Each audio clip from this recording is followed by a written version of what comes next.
Üçlencelete şubahat-ı tevessülün cevabının hakkında. Nahmedu ve nusalli ala Resulihil Kerim. Elhamdülillah nesiri cevari şubahat-ı tevessülü celete koyup dost. Üçlenceleteti. Ol buradaki sebep bollu şuna hakkında keplemeklige muhterem Müslüman akın oğullarının bir kim hafızı Kur'an öğrendi. Tevessülün hakkında bir sauti fezai mecazida şolong medresesinin adına bir kanal kurupturlar. O şu kanalın üstünden aksa nokate dünya ki Türkmen zaban olsun, o Türkmen saray İran olsun, Afganistan olsun, Pakistan olsun, kul dünya yayrağlı. O sonra şu teti bir de getirip verdiler. O vazife-i şer'i şunu icap etti ki biz şuna cevap verelim. Hemşine ki özün görüyorsanız ustada ne kadar mesele ahlaki görünmüyorliğe, mesele imani görünmüyorliğe, mesele fıkhi görünmüyorliğe şolan hem de bir bunyat ediliyor. Bunyat ne emez ki şu bizim vazifemiz. Bir akım mollan şu vazifeti. Bu bir vazifeti şey ki her vakit her zamanla dinin hakkında ters düşünýärler ve ters düşünberýärler camada bolupdyr. Bu boljaklığını Muhammed sallallahu aleyhi ve sellem haber beripdir. Hemçinin hadise gelýär: "Yahmilu hadal ilme min kulli khalafin uduluhu yenfewna anhu tahrifal ghalin ve intihalal mubtilin ve ta'wilal cahilin." Ev kema qala aleyhissalatu vesselam. Peygamber aydıptır ki yahmilu hadal ilme min kulli khalafin uduluhu. Şu ilmi dini, ilmi Kur'ani, ilmi şeriatı, keşanlı iman ma, etiqat ba, halal ba, haram ma, hemişe arka bir cemaatleri, bir insanları bolcak, şol adil Huda bilen Peygamberin doğru aydan dinini arka şol miras olup, salıp şeyleş doğrusunda gelecek şey deyiptir. O hem olan vazifeti ne olacak? Şol adil ulamaları kevarahim her zamanlı bolcakları boluptırlar geçen zamanla şu adil ulamaların vazifeleri neme? Yenfevne anhu tahrifel galin. Gulu kununda adamla va, ziyadelevi yetiyen adamla va ve intihalel mubtilin ve kezrevi yetiyen malahim ehli batılla va ve te'vilel cahilin, cahil doğru okuyamaptır, okuyutu da Kur'an hadisen ödeyenin öde istimada şahsi edip orta bir mesele etikadi, emeli, fıkhini katıştırıp da barahim Huda bilen Peygamberin aydınından ütüyeyen adamla var. Şol adil ulamala arka dini o neslinden o nesle tevil verişi alak her nesilde şu ulamalan bolup da şol cahil benamı alem gelip ortada barahim iman etikadiye mesela üstüne halaf-ı şeriat aydan dağıtlar ne emecekler? Şolatlarını doğrulak kayıtacaklar deyiptirler. O da şu daydı Müslüman doğun şimdi de bir vazife-i şer'i. O şu Müslüman doğumuz hakkını kepleyiptir. Yani bağın bir mesele ne mi? Etikadi. Çünkü eğer insanın iman etikadı doğru olmasa o adamın amalından peyda yok. Yani şu amalı gözde, yani şu namaz okuyanda en tecik kıyımlarında ne mi diye namazın batıl oldur. Bardak namazın yavaşlardan okuyor diyorlar.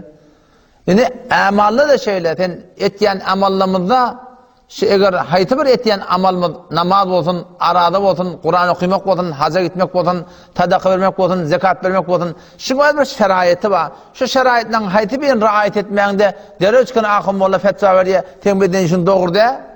Tembihden için malak yamaçlardan etmeli, yamaçlardan okuymalı, yamaçlardan tutmalı, yamaçlardan gitmeli. Ne mi deyip? Çünkü şerait balakım da riayet bulmaktır. İman etiqatlı da şeyler. Vakti iman etiqat balakım gelip de balakım doğru olmasa yaşal Allah Teala Rabbim bilen Peygamber Aleyhisselam aydan tertibinden yazsa o adam amali nerede kabul olacak? Lakin Tofallah Yarişan rahmetullahi aleyh, Tofallah Yarişan rahmetullahi aleyh ehmiyeti akidan hakkında aydıptır. 10 kulen seferine geliyor, şu Tofallah Yarın öbür menzumeti vardır. Şu 10 kulen seferine geliyor. Umid etmek o şol kudretli şehden Allah Teala'dan etiyor. Umid etmek o şol kudretli şehden yanardan havf edip yanmak göderden yakin bilmek cemaat etikadın şu ehl-i sünnet vel cemaatın marahim etikadına varab olmalı. Yakin bilmek cemaat etikadın keyin salmak muhalif ijtihadın. Her kim şu müştehitlerin dağıtılan aydınlarına ters dursa onun hakkında kine kuduret bulup şunne yokuşu vermeli. Yakin bilmek cemaat etiqadın, keyin talmak muhalif ijtihadın, akide bilmegen şeytana ildir. Buradan bakın akidan doğru olmanlı. Akide bilmegen şeytana ildir. Eğer müngil amal deyip kılsa yeldir deyip. Yani müngillep de gelip sen akdi amal et yardım. Dersin malakım 10 yıl namaz okuy. Diyanetin doğru demiştik. Ne mi diyanetin? Namazını orada melliyerle de. Sen arada tut yardım. Arada tutup durdun. Dağıtandan sonra malakım iyiptirdin. Ne fetva verirler? Sen aradan doğru dediyerler. En şu doğrultusunda iman etiqadı da Müslüman doğun. Şu Allah Teala Rabbim bilen Peygamber Aleyhisselam aydan getiren düzgünne göre Hanefi mezhebin fuqahaların mujtehidinin düzgünne göre bolmasak şu tadibinin iman etiqadımızda gurun tapılıp o şubur hevole bidi hatara oklayan Müslüman doğun. Hop üçüncü cerete avvaq cerete näme hakkında di? Avvaq cerete hormat deyip dua etmek hakkında di. Hakkında elhamdülillah gurun berildi. Öten akşamki ikinci cerete di. O şun hakkında ki şolary ki Hudaýdan gaýryn çağırýarlar da adet ýerler. Şu Hudaýdan gaýryn çağırýarlar ol ahunaga näme diýipdir? Şola diýipdir. Şol Hudaýalyk bilmeklik. Hudaýalyk bilseň dogry, Hudaýalyk bilmeseň dogry diýen bir gurun aýtdy ki, oňdan elhamdülillah bir gawturda açyklamaqlyk boldy. Indi üçüncü gurun şigice fek etýän ahyrky jerede bolarmy hadip bolmasa, ýene bir gece gurun merhepeti ulap gitmejek bolýar. Üçüncü gurun kişi Müslüman doğun öz taksimatına tevessül üç bölük bölüptür. Men de şonu açıklamadan şimdi marahim suratında tertip koyup bölüm. Ştada şu aytyan gurunma, şoňa aydan kebine uçar men aydayn. Ona şey diýip aýtdyr, o da tevessül usuluna gurun etdi. Tevessüle hiç bir ehl-i sünnetin enkarı yok. Emma şu Hudaýym beninin bolmany tevessül diýip orta oklandadı, şu kullen tevessüle gayri meşru şeriatda şu tevessül var ahim şeriat kabul etmiyor. Onu şey diýip aýdypdyr, bir tevessül bolýar diýipdir. Meselen diýipdir, duran ýerimizden gygyrýa bir diýe. Duran ýerine meselen ya Resulullah maňa ýetişdi diýe. Ya Resulullah men müşkilimi, men falan müşkilim hel et diýip aýtdy diýe. Bir bölek gurun o da duran ýerinden çağırýar diýe. Bir gurun ikinji bolýar diýe Eybahawatdin diýe. Naqşbendi maňa ogul ber, Resulullah maňa näme şuňa meňleşdiler diýe. Şular aýtjak bolýar, maňa ogul ber falan ber diýip aýtjak bolýar diýe. Toranda izinli bir geň zat aýtdy. O da diýe, şu ide bilen bolsa gatan dogry. Gaw bileýin dogryny diýe agida zatby diýe. Yani hewre ähmiýetligini aýdypdy. Şu agida onu kepejek boldy. Näme diýe? Bahattin Naqşbendi maňa ogul ber diýdik diýe, şu ide bilen aýtmaly, sen bir Hudaý Taalanyň ýanyna mukarrab adam. Ya Resulullah'a aýtsa, ya Resulullah sen maňa ogul ber diýip aýdanda, sen bir piýambar maňa doga et Hudaý Taaladan diýdik diýip aýtdy diýe. Maňa ogul bersin diýip aýtdy diýe. Ama ahyrda diýipdir, dogry asly agida innişi diýipdir. Yani şu forum aýtsa, ziyany ýok diýip näme diýip aýtjak bolýar. Ama bir geň galmadat. Biz mundan awwal şu forum düşünýärdik ki, dogry asly agida şu ya Allah diýip sığınmak diýip biz düşünýärdik. Indi bu Hudaýym meneti gelip näme diýip duýar? Dogry asly agida ya Behawatdin ya Halat Nebi ya Resulullah ya falan diýip çağırmaly. Ýöne niýetinde şo bolmaly ki, şola Hudaýdan doga etsin, on Hudaý taýdan ogul bersin. Olam gelip şuna barahim asl agida şu diýmeklik, biz şu ada çelim görbeşden adamız şey, bu ya Allah diýip çağırmaklyk asl agida.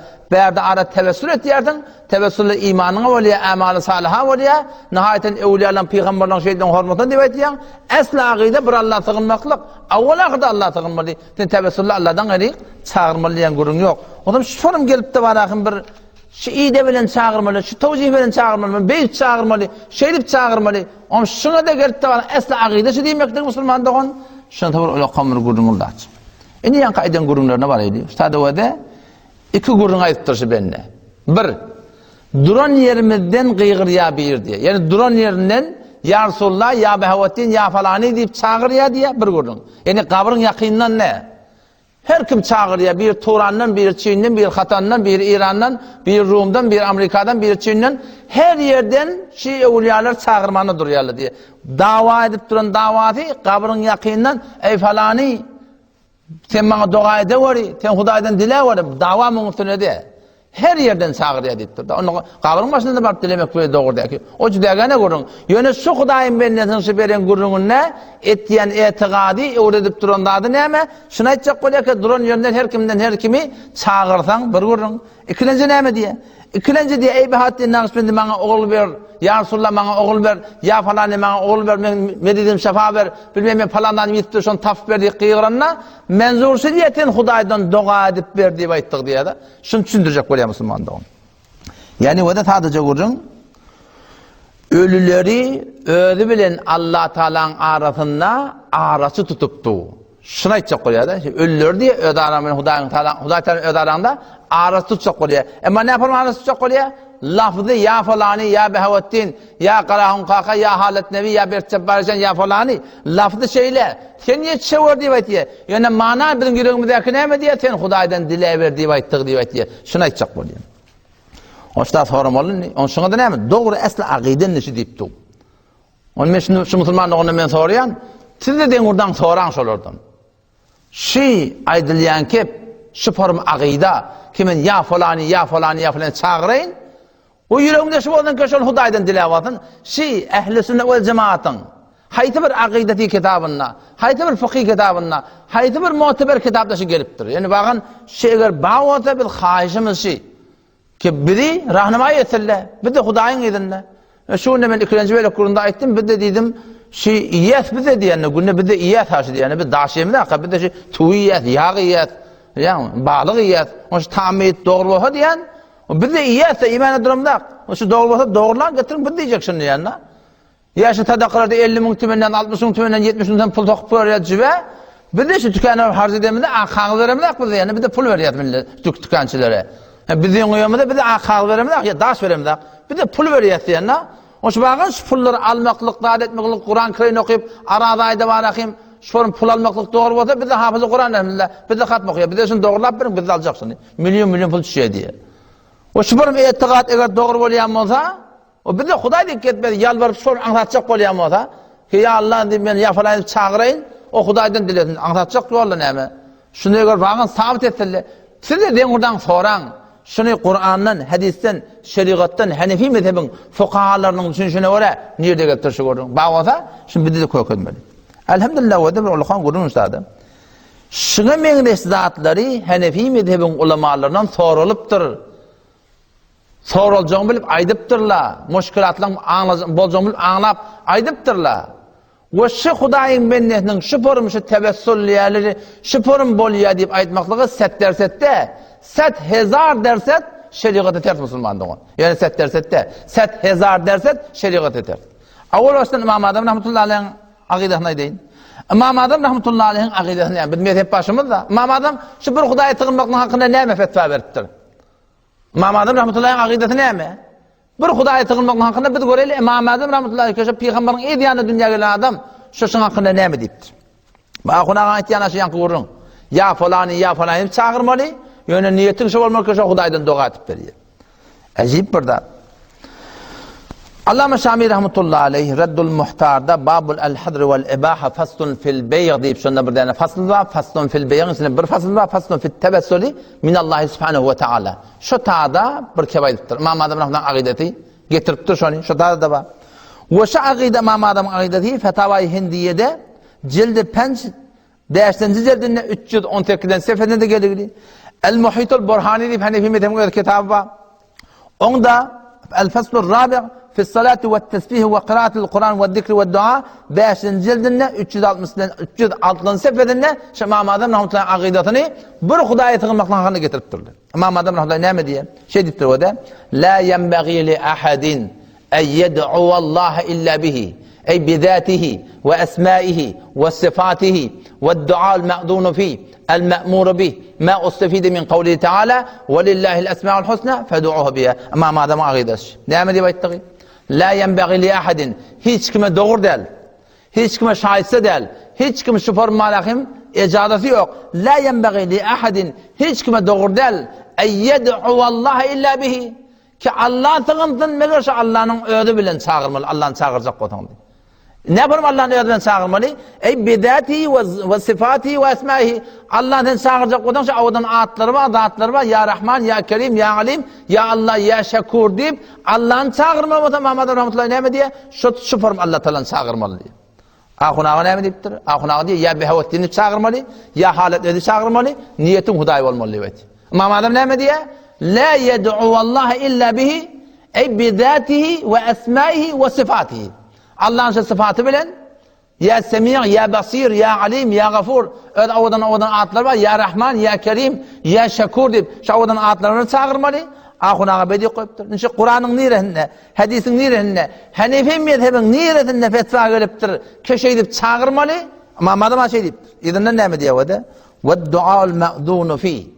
İcazı verilen dua. El me'muru bih. Emrediliptir. Nereden geliyor şu kurun diye o da? İcazı verilen dua. El me'muru bih. Allah emrediptir diye. Nereden geliyor? Ma ustafide min kavli Teala. Allah'ın Kur'an'da bir ayet var. Şu Kur'an'dan mamadım rahmetullahi akide çıkarttır. Şu ayet şunayt ya dine bir Hudaya tıkılmalı. Hudayın avudan atları bilen. Velillahil esma'ul husna fed'uhu biha. Velillahil esma'ul husna. Allah Teala'nın avudan atları var. Fed'uhu biha. Şu Allah'ın çağırın şu avudan atları bilen. Mamadım rahmetullahi aleyh şu akidanı Kur'an'dan çıkarıptır. Hacı Ahun sen şahit diyen kebin nerede var? Kebin ya behvettin ya halet ne mi diyeyli?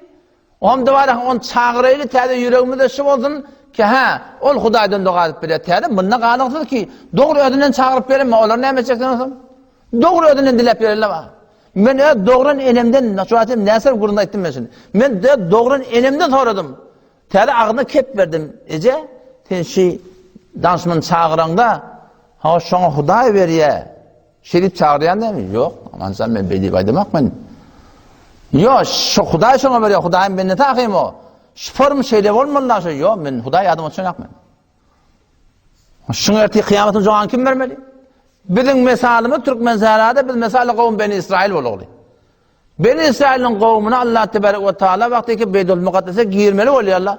Ve iz kulna dukhulu hadihil qarya barın şe'rihaya Beydül Mukaddes'e barın girin inni. Ve iz kulna dukhulu hadihil qaryete qaryaka girin. Adam ne secde halatında girin. Ve kulu hitte diye Allah Teala şu şehre girip balayakan secde halatta girin Hudaya şükredip Hudaya piyuruz ettirir. Ondan sonra ne mi? Ve kulu hitte diye girin deyip Hudaya Teala. Ne mi? Bizi bağışla, ya Allah bizi bağışla, bizim günahlarımızı döküver diye gir deyip Hudaya Teala şolara. Ola ne ettirler biliyor musun? Girmeler olturlar. Secde dik girmeyen yerine göttüncekler ellerine şeylerine gittirir diye. Hatta ya Allah günahımızı bağışla diye ben gene ne diye hinte deyiptir diye. Buğday diktirir. Bir de Huday Teala'dan kurun şey, "Ud'uni estecib lekum." Men Allah'ın çağırın, men kabul edecek deyipti. Ya behvettin, ya halet nebi, ya karahun kaka. Şuna men deşteymiş. Febeddele'llezine zalemu kavlen gayrellezî qîle lehum diye. Huday Teala ne diyor? Febeddele'llezine zalemu. O zalimler Allah'ın diye şu veren keyfini bedel ettiler diye. Kavlen gayrellezî qîle lehum. Şolara aydınlandığın başça burada adaytılar diye. Defederlerin Huday Teala tauni verdi şolun. Birinde kurulmuş oğlu. Huday Teala Kur'an'ı bize öğreden dadi günü 30 rekat bir namaz okuyor. Diyor şey kavuştu. İyyâke nestaîn. Ya Allah biz sana sığınıyız. Huday Teala Kur'an ud'uni deyiptir. Men Allah'ın çağırın. Ve la ted'u min dunillah. Allah'tan gayrı çağırma deyip Huday Teala hükmediptir. Allah'tan gayrı diyenler kim? Şoları ki ölük ediptirler. Allah'tan gayrı çağırmalılar diyende ne mi diye biliyor? Onun helinde çağırmalılar da onu diyor. Sen oğlum ne çağırıyorsun? Hudaydan gayrı değil mi gördün oğlum diye. Dava ne mümkün? Sen ayı 5, 6, 5. ayet, 6. ayet barda sureye Ahkaf'ı oku. Huday Teala şu davayı ki Huday Teala Kur'an'ı aydıptır Allah'tan gayrı çağırmalılar. Şu kimin davatı? Şu heleyin çağırmalılar deyip Kur'an iniptir mi? Oğlun çağırmalılar deyip Kur'an iniptir mi? O kafirler gelip peygamberin yakından tutmurlar. Sen Hudaydan gayrı çağırmalılar deyip aytyan. Tönüyordun cengi Tebuk'a gidecek olanda 3 taraf yaralarından kömek getirdin. Sen ne Hudaydan gayrı kömek getirdin onunla peygamberine şey demirdiler mi? Şöyle kafir de olsa davan ne mümkününü anlayalım şöyle. Dava şunun o da. Ve men adallu mimmen yed'u min dunillah. Kim gumrahrak ol bir ademi ki Allah'dan gayrı çağırıyor. Allah'dan gayrı çağırıyor. O kim o? Allah'dan gayrı biz bir çağırtmayız ki. Dava mümkünü de men la yestecibu lehu birini çağırıyor. Keşke o cevap vermeye. Ne cevap vermiyor o? Hevor yürüyatım ha? Hasan sen cevap vermeye. Şayet şunu cevap vermesin ya Behavettin diyeminde, ya Halet Nebi diyeminde, ya İsa diyeminde, ya Ozer diyeminde. Şayet şunu cevap vermesin. Allah Teala deyiptir. İlâ yevmil kıyâme. Kıyamet günü cevap verecek eydir. Çağırdan çağır verin deyiptir. Şu kadar yürüyatım kaç olan bir rehm mi kala? Allah Teala ne diye? Ve hum şu çağırlayanlar an duayhim bi çağırlayanlardan gafilun. Gafil dedi Huda. Haber yok diye. Haber yok. Behavettin şu an nerede? Halet Nebi nerede şu an? Qarağın kakışta adamı. Beşçe panşaşta deyip nedir? Nerede şu? Bizim etikadımız şey. Şolar eğer imanlı giden olsa, şahitleyen adamlar imanlı giden olsa, şolar cenneti görpetirler, cennet bilen meşgul, menden senin nem haber var. Dünyanın önünde bir dedik paramızda. Ama Hacı Ahmet sonra olma dedi. Ne sonra aydı ver. Onu biz dedi evliyaları, pirleri, peygamberleri ölü bilemde hak dedi.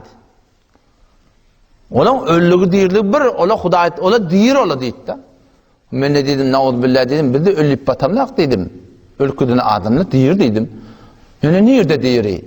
Bel ahya'un inde rabbihim yurzakun dedim. Diyiri cennette diyir dedim. Diyiri kabirde diyiri. Alem berzakta diyir dedim. Ondan sonra dedim, sen dedim pirlensine, imamlensine, imamzadalensine, sen benim Behavettin'sine vurun etiyem dedim. Ben sana burada dedim, tenen uçet dedim, sen şunun haberliğini sen sabit etme olayan çağıracak olan dedim. 116. ayet, 110. ayet, 117. ayet, 118. Sure-i Ma'idan barda okuy. Sure-i Ma'idan ahiri. İsa Aleyhisselam erti kıyametin Allah tebarek ve soracak.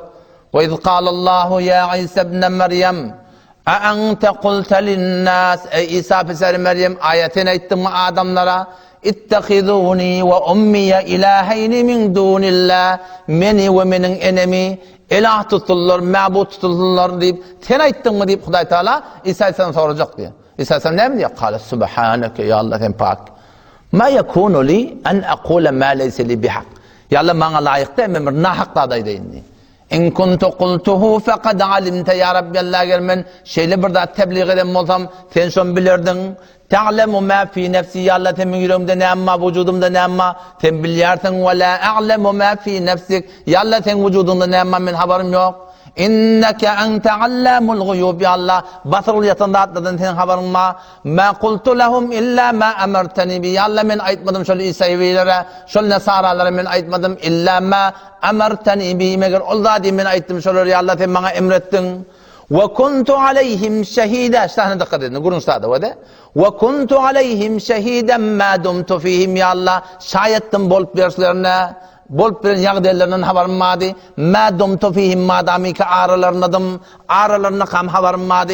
Felemme tevaffeyten ya Allah vakti ki mesela ağrını götürdün. Kunten terrakib aleyhim. Fakat tenşörüne gahban. Ve ente ala kulli şeyin şehid. Sen her burada da agahı bağ haber. Yani ağrına kam haberim vardı.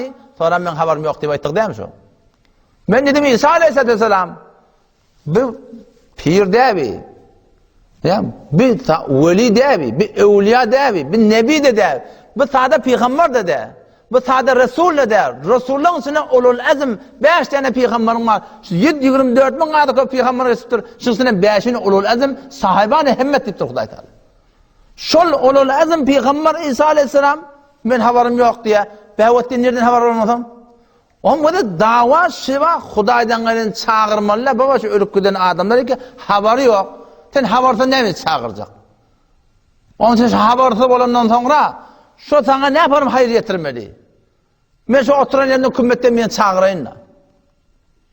Sen falanı gel beri. Kümmet durdum ama şu ıspadan anlaktın adamı şu çağırayım. Ne mi diyordun? Aklını ütüyaptır. Eşten aktıyordun da. Eşten aktivitiyordun. Ölküdün adam ben senden ne mi haber var? Sen abide ahun tefsirini okuy. Sure-i Mu'minun ayet 7. 100. ayet var da okuy. Ve min veraihim berzahun ila yevmi yub'atun. Adam ölünden sonra önüne perde var. Ta kıyamata çellim alem berzakta oluyor. İnsan ölüp dünyadan gitse, dünya bilen şunun arasında nihayette mühkem divar vardır. Cesedi kabirde bolar, ruhu bardak diyen zayda bolar deyiptir. Abide ahun takdirisini tefsirler yat koyup dursadı. O şey ölüp bir adamla arada perde var. Öyle aleminde bizde ne haber var şunun? O zaman şu tayda Müslüman doğum var ha. Şunu gelip de barakayım şey etmeklik avval baştan kime ters? Avval baştan İmam Azam rahmetullahi aqidasına ters. İmam Azam rahmetullahi şu kefayet yaptır. Şula özünden beğerden düzüye, tesunun dengurdan soğransılardan, siz ayttiyan kefingdi, Hanefi mezhebin haydi kitabına ayttiyarsın. Getir kokatirle, biz de Hudayın gidin elhamdülillah. Aqaidine sebedi bir kitabımız var, şu diğer firket bir. Şonuna geliptir. Vallahu Teala yucibu da'avat ve yaqdil hacat. Allah Teala yucibu da'avat, dualara cevap veriyor. Dualara cevap verecek olan neyme gerek? Cevap vermeye neyme gerek? Eşitmek gerek değil mi? Sen şu bir sen çağıranlar, sen eşitmeysen sonra cevap vererdin mi? Bu da hem deyip duran yerinden her yerden çağırıyor diye. Otadan hem yerden çağırıp bu da şunu eşitip duran moda, son Huda bile ne farkı var onunla? Vallahu Teala yucibu da'avat, duaları Huda kabul et ya. Cevap veriyor, ne deyip? Çünkü eşitip ve yakdil hacat, hacatları da şu bitiriyor, ne deyip? Çünkü kudreti var. O ölene adam ya da hurgıylar böyle cenneti var da. Men senin ne haber varım? Yo, ahunağı diye birin yüzümüz kara diye ara. Bizim yüzümüz kara diye biz diye Hudaydan dilemene diye. Baba habersız şey, yüzün ak olsun baba, sen yüzün kara olmasın. Haber yok baba diyemedim. Aslında sen ne yüzün kara olmasın, namazda iyyâken nestaîn sen Hudaydan dileptin seni. Güne 32 taraftan güne iyyâken nestaîn ya senin dileyen yan. Sen işte yüzün karalanak, namazın içinde yüzün karalıya, utanyan Hudaydan dilemene. Akıl ne mi diyorsun ay? Baba yüzün karalın uğrunda babacan. Yok adam çağır yatmışı. Ya behvettin ya halet nevi ya falan. Baba şula şu arada yok şula. O dünya değil baba. Bizim halde havarı yok şuna Hudayın bendilerini. Bedi baytamda ne mi der biliyor musun? Hacahun keramatı münkara oluyor. Keramata burada ne ahim diyor. O keramat baba hak. Keramat bana değil mi ya? Keramat diyen bir Hazreti Ömer yarak adam Medine'de oturmuştuk. Medine'de oturun yerinden bir dönü gözünün önüne ha İran'daki uğraş veren adamlar geliptir. Sonra ya Sariye el cebellik diyor. Ey Sariye dağ kaç İran'dan leşker hem de çakıp durun da İran ile. O memberin namaz hutbe okuyup duqa memberin cumada bir de neşe dik qıyırıptır. O oturan adamlar pank tapank gülmeyen durupturlar. Değerliptir ne? Sariye neymiş yaptı da. O Hazreti Ömer şundan sonra Abdurrahman ibn Avf radıyallahu anh beter qavuş yapmış ki Amir Müminin. Adamlar bu umur gurunu oyadın ya Sariye ne molya deyiptir. O bir lehze gözüme onu geliptir. Bir ihtiyar qıyıptır. O keramet diyenler Huday zahir et ya. O oturanlarının Huday şuna iştir ya. Ya behvettin deyip çağırmalı. Bula sen kerametin yalak kol ya. Sen son çağırıptığında sen istiriyorsun sonra. Sen meğer sahabe keramet mi sen? Ölür istirir yalak. O ölük giden adamın uğruna. Eğer keramet ihtiyari olyanmada Hazreti Ömer radıyallahu anh oturan yerine Medine'den malakayım haykırıp oturmalı. Hayt! Rumi ile beylenecek var. Yetişin beyle ki. Bundan çağırıp oturmalı. Öyle öngüden geliyor. Havardar yapalım deyip oturanla kıyırıp oturmalı mı şu? Oturan yerine fermanda hidir de keramet yerine ihtiyari oldu. Rahat. Değil mi? Nami vermek gerek ya ki. Bize vurs dava gerek ya ki. Oturan yerine hem var hem hangi de oturmalı. O zaman da Müslüman doğun her kimi her yerden çağırmaklık o şuna şey itikad etmeklik ki şu bizim kesinde işte baba şu Allah Teala'nın sıfatı şey. Te Huda bile dengedip doğun haşını. Huda Teala'nın sıfatı bir beyerdeki mahlukla malak Müslüman doğun şu sıfatı değil. Hop bir tane fetvada okuyayım. Ya gurun kalan ertarsam okuyayım. Bete odağa var ya. Kalan ertarsam okuyayım. Ertarsamdan beylek ertarsam tercüme edeceğimiz. Hava. İnşallah gurun verir yerine eti günnid olur. Çünkü izarlayan adamlar var da. Yani vakt potensi inşallah bolma hop yeni bir güne kalır. Şimdi Hanefi mezhebin fukahalarının ben aydan kemine açacağım. Hanefi mezhebin ulemaları, fukahaları Şahacahun ki gelip stadı fetva verdi duran yerinden kıyıgırıya bir duran ya Resulullah ya falan şu daştan çağıranda Hanefi mezhebin ileriki bir nokib benim Allah Meleknevi rahmetullahi aleyh Mecmu'atul Fetava diye bir kitap var. Hulasatul Fetava diye bir tahsilin otağında var. Şu Hulasatul Fetava'nın kaptalına şu kaptalı Mecmu'atul Fetava var. Şu Mecmu'atul Fetava cüdegani 3 cilt şu. Mevlana Gürgücün Marakim çol kitaphanasında var. Goşta da var. Şu gözümden görüp gözümden yazan da adamız. Şunda deyiptir da Toraptır Allah Meleknevi rahmetullahi aleyh Hanefi mezhebin ulemaları. Allah Meleknevi diyenler bolmada var şu arada şu kitaplar bolmada hücrelerde ders verip olmaya. Sen hidayen çünce konuşa gerek, şerh vakayen çünce konuşa gerek. Şuna mevzu rahim. Muatta İmam Muhammed çünce konuşa gerek. Ha, tamam şu kitaplar var ki tedris var ya umumi suretinde şu şerh etiyatır Müslümanlığı. Ma kavlukum rahimakumullah Teala. Näme fetva berýän diýipdir Allah meleklerine sorapdyrlar. Derin mesele ki adete abame indiyaras. Ştada bir avam adamlar var. Şu formda adatlar var. Ki der wagtda musibet we hajat az dur ba'id daşdan. Ya haza honu aýtýan görüňiz. Duran ýerimizden gygyrýa bir duran ýerine diýär da. Der wagtda musibet we hajat az dur ba'id. Enbiya aleyhisselam ya uliyayı kelam Rabbi bir tariqi istimdad mi khanan. Şolar çağırýarlar diye. Ve etiqad midanı ki için hazır naziran, hazır nazır diye baytiyarlar şöyle diye.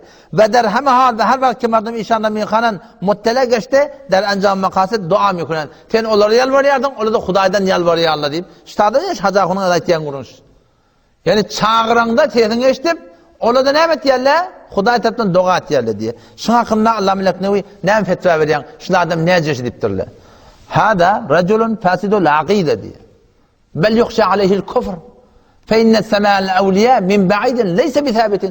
هذا رجل فاسد العقيدة. صبر آدمي كشان عقيدة فاسد شن ديبتر. بل يخشى عليه الكفر ديننا çıkmakla mümkün şun diye. O ne mi deyip? فإن السماء الأولياء من بعيد النداء من بعيد ليس بثابت. Sen evliyalar ya falan çağıryan, daştan evliyalardan eşitmekliği esen şeriatta yok da deyiptir. Mevlana Ömer Serbazi rahmetullahi aleyh fetavatında Sefi Sedet Çeheliyek cilde evvel fetavatında şu gurun aydıptır. Esen şundan ihtilaf yok deyiptir. Ki kullen evliyalar, pirler, peygamberler öyle eşitmeye daştan hiçbir peygamber de eşitenak deyiptir. Hiç kim eşitenak. O öyle eşitmeyen kabrın yakınlığı dava deyiptir. Öyle daştan hiç kim eşitenak deyiptir. Bel yoksa aleyhil kufr, şulardan dininden çıkmakla mümkün. O ne mi deyip? Evliyaların çağırında daştan eşitmekliği leyse bi thabitin. Sabit de eslenliği. Şeriatta yok da deyiptir. Ondan sonra vel ilmul kulli bi cemi'il cüziyat fi cemi'il azman. Hemme da alımı olup her yerden çağıran sesini eşitip şona cevap verip şon hadidin bitirmeklik muhtassun billahi celle celaluhu. Bu Huday Teala'nın sıfatı bular. O vakti şu Huday Teala'nın sıfatı bolýan bolsa sen adam bu taada gelip de balakym ya falan çağırmaklığın o zaman näme havada on Huday eşittir ya. O Hanefi mezhebi fuqara aytып koyupdyr fe inne sema'al awliya en-nidaa min ba'idin leysa bi thabitin. Sabit de diye. Sen Huday Teala'nın şeriatta sen bak fuqahalar aytıpdyr şunu. Men fassara'l Kur'ane bidaihi fakat kefere deyipdir. Her kim Kur'an öz rayına ve tefsir her dinden çıkıyor deyipdir. Maktumunun kitabında ki ay şula şey deydi da bota wala amal şunu. Şunda şundan şu manada çıkıyam neymiş Maktumunun kitabında ki Allah Teala'nın kitabı. Ya peygamberin kitabı? Ha? Maktumunun kitabında ki içinden şu manada çıkıyam. Baba şunu arka düşünmeli dinleyenleri dünya umuruna ilim madaşı ilim peşreft etdi. Dünya umuruna gözestedeki ilimler defelep goyuna çıkıp goyundaki etibar. 100 yıllık minna olmasın şu an paradan biner mi? 10 yıl minna ollaki yankı caru bergin bilen şu istifade eder mi? 7 yıl minna ollaki penken bilen şu istifade eder mi? Tamam kadimi oldu. Dini umurda cedid dağıtları eve çekmeli. Başla, yanlıştım. Dünyevi umurda cedid dağıtları eve çekmeli. Dini umurda eteğe etmeli. Peygamber, sahaba, tabi'in, tabi'in, fuqaha müştehidin. Şu kadimi tutmalı. Cedidde her kim her neyme diyatın. Şu kadime doğru gelmede, hiç ondan doğru. O zaman şu tayda Müslüman da olmalı. Şu Hudayın benneti, şu beriyen fetvatı bilen ki her bir adam her yerden duran yerden çağırıya, şu evliyalar çağırmır, şu etiqadı olmur ki şu Huday'dan doğa etiye. İne Allah meleklerinin affına fetvası. Hada raculun fasidul aqide diyor. Aqide doğru dersin. Bel yukhşa aleyhil kufr. Dinden çıkmakla mümkün. Fe inne sema'l evliya en-nidaa min ba'idin leysa bithabit. Sabit de aslen. Sabit de azadın üstüne gelip de varahim. Bol havalı ameli yesi şamal edip de varahim. Şu form etiqad etmeklik Müslüman doğan munimid varahim qatı bir yanlış. Hop gurrun meştada koyayım inşallah. Qalan gurrunu erti yamaçlardan izin veretim böyle. Yaşacağı böyle ödemi vereyim oturun kulağa atın. İşte tökeden hotoram kabrın yakından diletin neyme üstüne gurrunmadan işte azon tökedeyin. Kabrın önüne daşının gurrunda. Kabrın daşından çağırtalar ne yaparım? Allah melekine rahmetullahi yine soraptırlar. Mecmutul Fetava avvakıcıldığında 20. sefetinde. Şu bir adam daştan Hudaydan gelin çağırıya ya evliyalı ya falan çağırıyarlar. Şankını neyme diyen? Sureti mezkur haram belki şirk-i serih hasiptir. Şirk diyenler ne mi? Evliyalar daştan çağırmaklık, sığınmaklık, şöyle yetişiye eşitip du demeklik şirk-i serih tiptir. Nauzubillah müşrik dediğimizde ama şirk şu amel. Çünkü en suret mutezemmine etiqad elmeği bas. Ten şu at Behvettin ata diyeydi. Allah rahmet etsin. Her kimin şey etikadı var ki men her yerden çağırdım yetişiye. Şu neyme deydi ki? Şu kullu dünyada her kim çağırdı eştiye deydi. Ha, şun ilmi gıyba divayette gol yaşadıktır. Huday talan sıfatı, bununla Allah'dan başka hiç kimde yok. Çünkü in suret, mutezemmene etikadı ilmi gıybas ve etikadı mezkur şirk-i serihaz. Ve beyanı şirk diyerler ne mi? Fakat butperestliği de. Şirk diyerler, şirk anas, anke şirk derse ibaret etse şerik gardaninden kesi yaçı ba'u ta'ala der sıfat ya zat. Der zat ya sıfatı muhtesi. Allah'tan khas sıfatları var. Şu khas sıfatını sen gel mahluka verdin. Şuna şirk-i bu Huda diyorlar. Hazır nazırlık Allah'tan sıfatı. Khas sıfatı. Hem yerden hem mekin terini eşitmeklik Allah'tan khas sıfatı. Hem her yerde görüp durmaklık şu zat-ı mukaddesin sıfatı. Hem zaten her yerde haber vermeklik Allah'tan sıfatı. Sen gelip inişin falanide de şu ba diyme, sen diyme. Sen vakti sen şu aytiyan çağıranda yetişiye, doğatiye, her kimde şey etikad var yerin güdünne, her yerden çağırın yetişiye, şunu öyle hotbukot, adam varahim, şöyle etikad et ya Müslümandı. Bu günün üstada koyayım, takşam ya, nekice de inşallah, şunu gurun açacak. Peki daştan çağırmaklık, ya falan demek, sen sabit zat de. Ama mazlama akıdan ters, Hanefi meten ulemaların aydanı ters, aklı da ters. Kedin ölüp giden adamlar öde eleminde. Abi diyahun takdirin o tefsirine ters Müslümandı. İnşallah neticede de şunu gurun açacak. Yakinden kabrın başına varıp ey falani. Hava, ten dağdama yetişe veri. Ten hudaydan dile veri. Ten falani de veri. Şuna Hanefi meten fukalar ne deyiptirler? Şu doğru deyiptirler mi? İnşallah muhtunu gurun eder. Bir hiç olman şa'gıydı doğru der. Vesselamu aleyküm ve rahmetullah.